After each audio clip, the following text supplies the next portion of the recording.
Willkommen zurück zu Let's Play The Fruit of Grisaia. Im letzten Part, ja, haben wir ein Festmahl auf dem Dach des Schulgebäudes gehabt. Und ja, jetzt geht's anscheinend wieder mit Machina weiter, die uns anscheinend sehr, sehr lieb gewonnen hat, wie eine Katze. Allerdings nach so gefühlt noch nicht mal einem Tag. Yes, this is the same Machina who used to flee the instant she laid eyes on me. I have no idea what changed her mind, but lately it's been quite the opposite, with her approaching me on sight. Yeah, true. Not that she's particularly talk active. After a small greeting, she tends to just tag along in silence. You want something?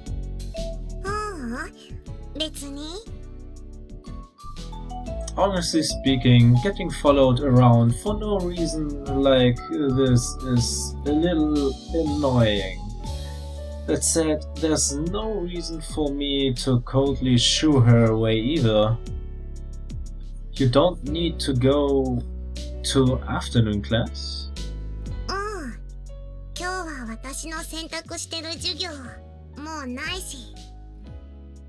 I see. In other words, she's probably just bored. The schedule at this school is divided between the core curriculum in the morning and optional courses in the afternoon. It's not rare for a few of my classmates to be lazing around by the vending machines after lunch.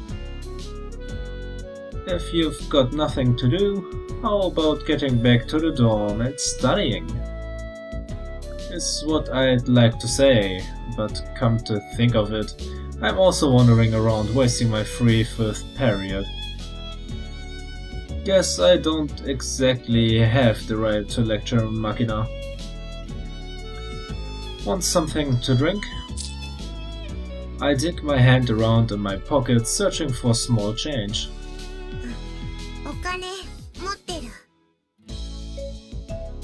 Holding out her right palm toward to declare it's fine, Machina takes out something that looks like a green stuffed animal from her pocket.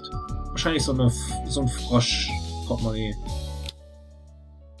The vaguely frog-shaped a thing seems to be a purse, as its red mouth opens wide with the snap of metal bearings. After taking out a few coins, Machina buys a juice box from one of the vending machines, lining up in the passage, then returns to my side. Pulling the attached straw free with stubby, clumsy-looking fingers, Machina pierces it into the juice box and starts to slurp up the contents. Similarly, I drink quietly from my paper cup full of oolong tea.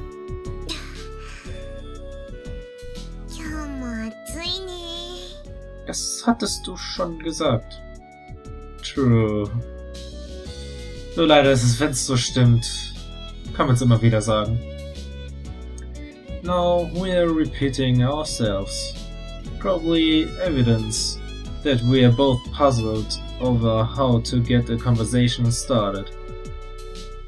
Who was it that told me the man has to break the ice in situations like this? Aber nee, also nicht vertrauen. Punkt. Of course I'm not confident I could pull that off if I tried. What do I talk about with a girl like Machina?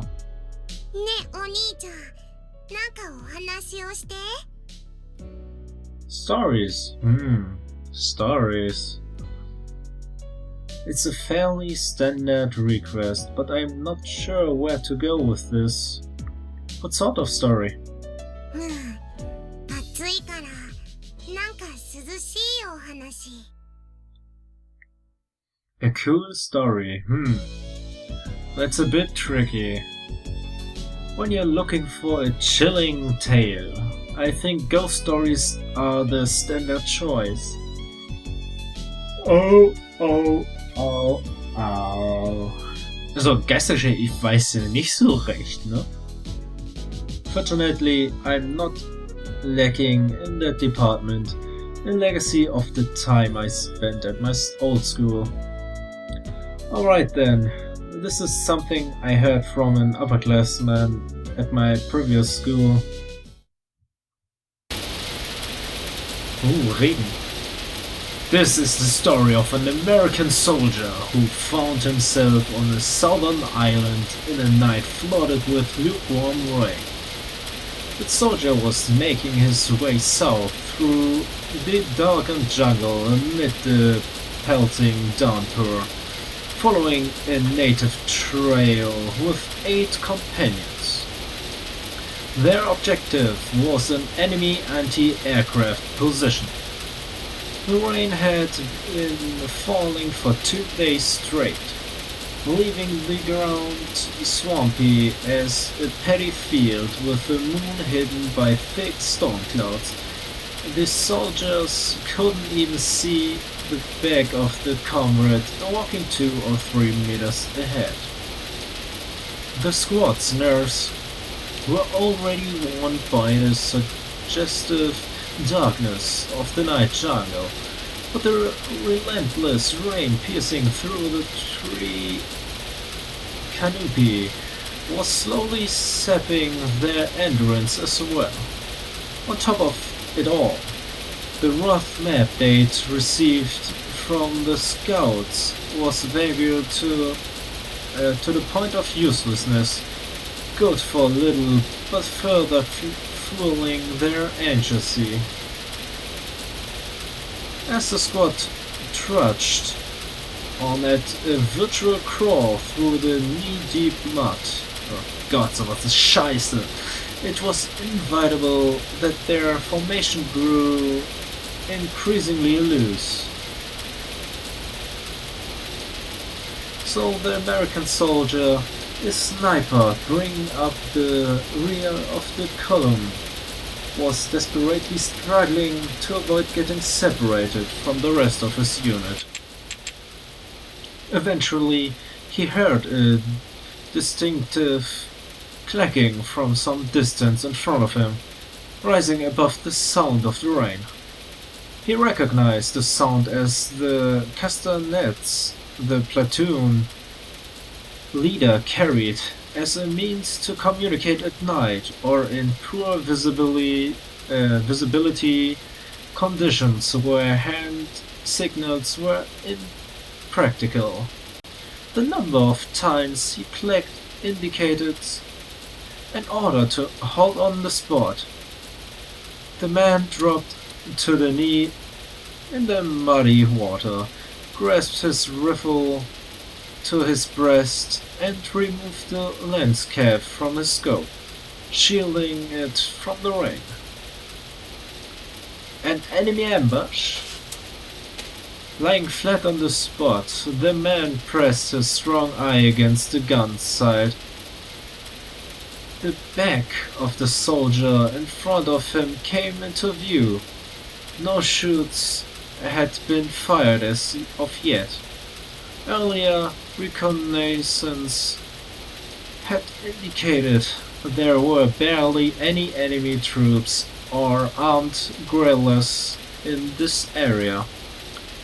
If there were enemies here, the odds were that they would be scouts, and most likely a fairly small group.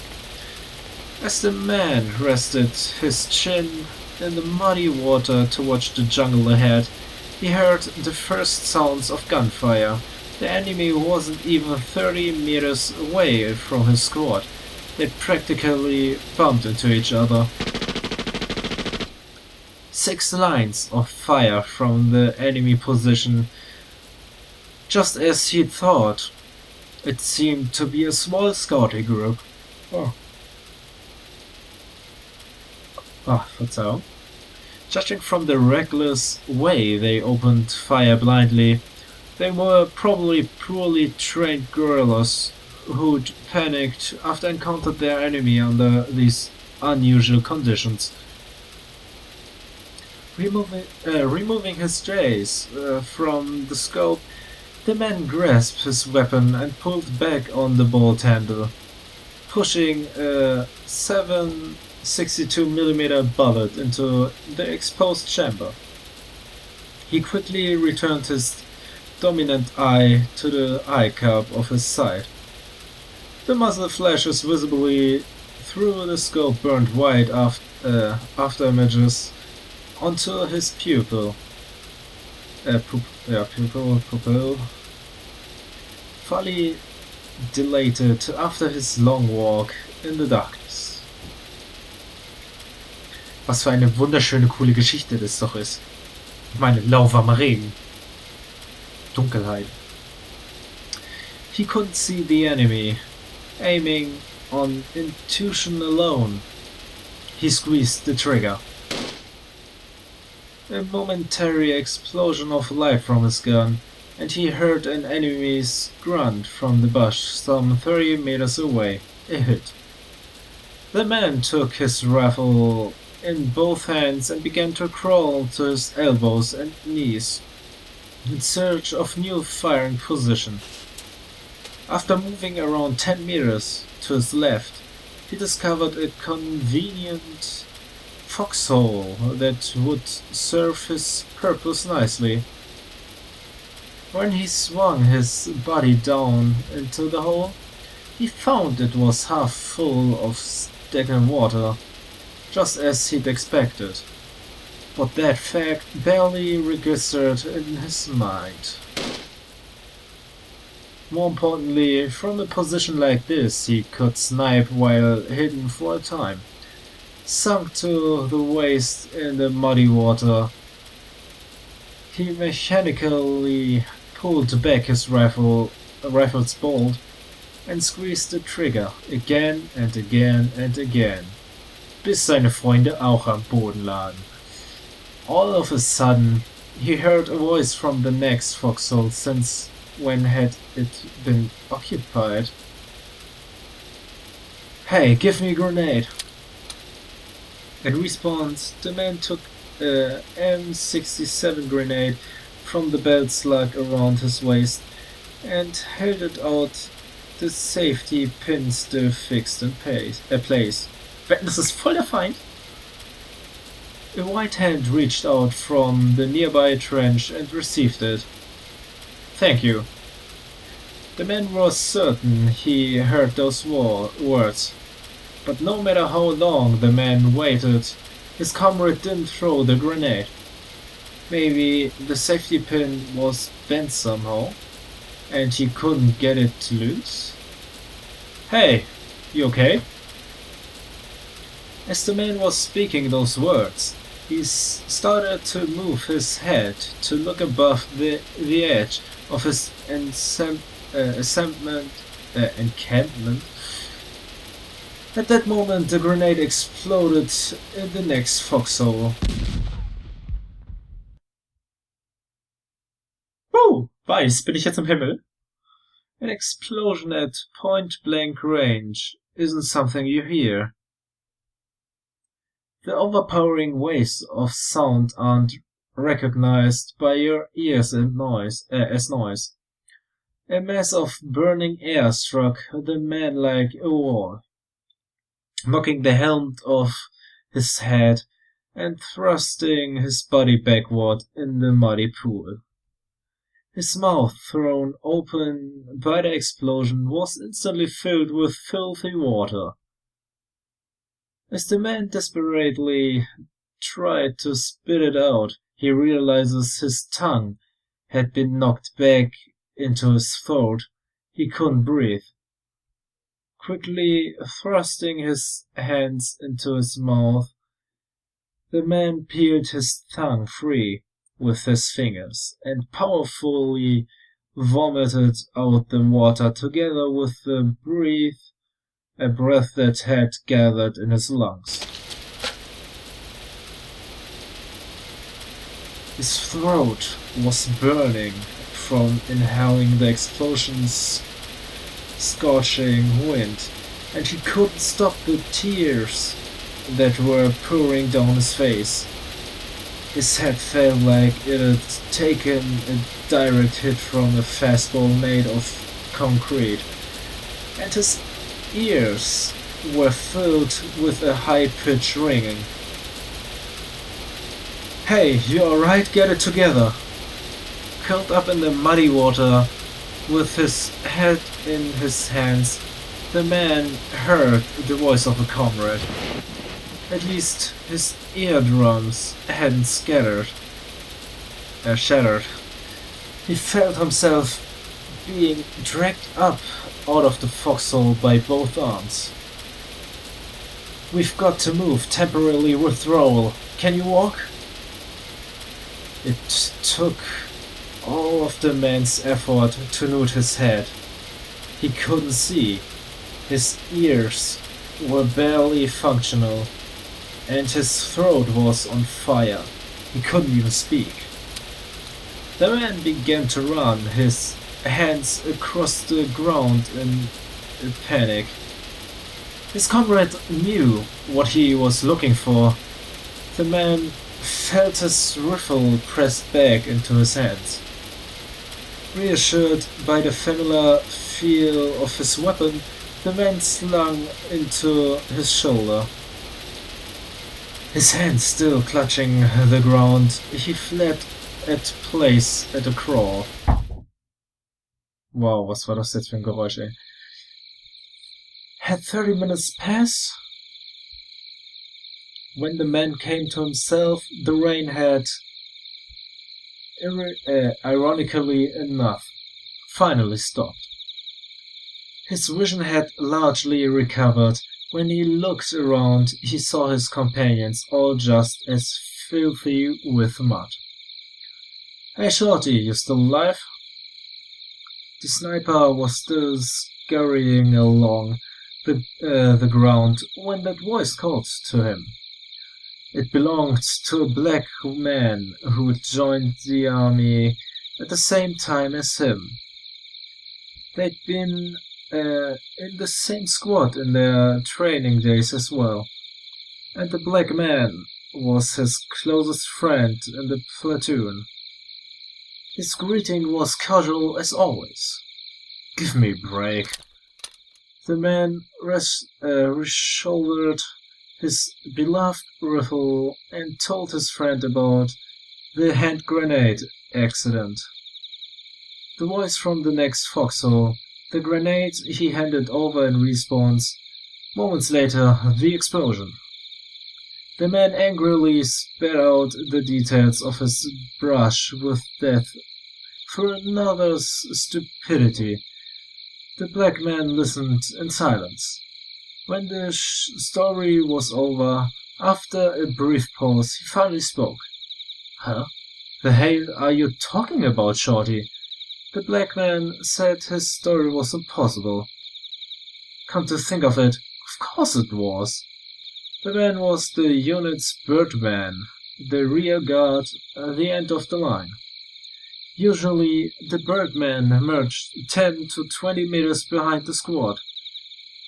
There was no way an ally would have been encamped only 2 or 3 meters from his position. Even considering his movements to change his firing position, he couldn't have met anyone until unit broke into retreat. I mean, let's say you're right, or some jackass dropped a grenade in his own foxhole. Okay, who was that? When the man looked around his surroundings, all 8 of the squad's other members were accounted for. A few were lightly wounded, but clearly none of them had been on the receiving end of the grenade blast recently. So, who the hell did you give that grenade to? Das sag ich doch, war ein Feind. Mein Gott, hörten wir doch überhaupt mal eine zu. In response to his friend's words, a shiver ran down the man's spine. After rejoining the main force and completing his report, the man told his history to a grizzled veteran. The sergeant major had an explanation of sorts for him. That place is right around the site of an old battle where many Americans died. Out. Among them were many wounded who'd been cruelly, slowly butchered by guerrillas with spears and bayonets, and some who had reached to the grenades on their waist and pulled out the pin rather than be tortured to death. So in the end, who had taken the man's grenade? Der Blick allein schon. Perhaps a lingering spirit still clinging to the battlefield even dead? Or so the story went. What do you think? Get a bit of a chill? なんて話を聞かせてくれるのよさ。おしっこちびりそうなのよ。 Da wäre eine Geistergeschichte doch besser gewesen. Arme Makina. Oh, sorry about that. Forget it. 無理。今夜一人でおトイレ行った時、絶対泣く。 My bad. 今度お話をする時は、もうちょっと楽しいお話にして。 Huh? Yeah, I got it. Makina throws her empty juice box into the trash can and starts to patter away. As usual, she leaves as quickly as she arrives. But this time, after walking about 3 meters, Makina stops on the spot and turns back to me. ねえ、お兄ちゃん。 Huh? What? お兄ちゃんは死後の世界ってあると思う？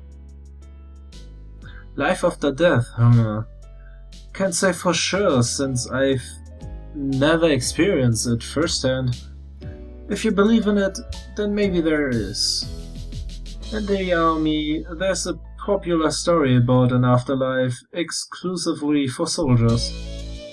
It's a story you'll find in the armed forces of pretty much any country, in pretty much identical form. If you believe in afterlife is waiting for you, it will be.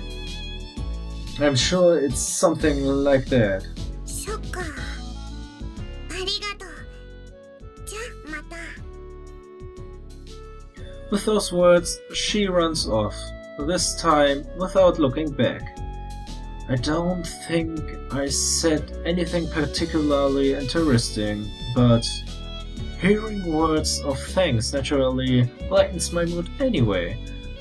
Drinking up the remaining oolong tea with a gulp, I throw the empty cup in a trash bin and walk off toward our classroom for the 6th period class. Und was dort passiert, sehen wir dann im nächsten Part. Die erste Szene fängt wie folgt an. There's a subspecies of woman distinguished by an excessive kind of helpfulness.